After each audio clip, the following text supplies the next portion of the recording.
When your cartridge is low on ink or empty, do not discard it. It can be reused by refilling. Remove the orange cap from the cartridge. Take note of the sponge located at the bottom of the cartridge. Purchase Ink HP975 pigment ink for refilling. Open the ink bottle cap and carefully cut open the seal. Securely close the ink cap. Refill the cartridge. Gently drip ink onto the sponge at the bottom of the cartridge.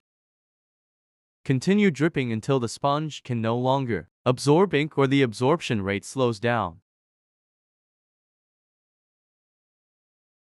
After refilling, turn the cartridge over to ensure the ink does not leak. The cartridge is now ready for immediate use. Important notes: you can only refill and reuse HP 915 cartridges labeled replace with 915. Cartridges labeled instant ink cannot be refilled or recycled. Alternatively, you may purchase new cartridges labeled replace with 915 and reuse the cartridge when empty.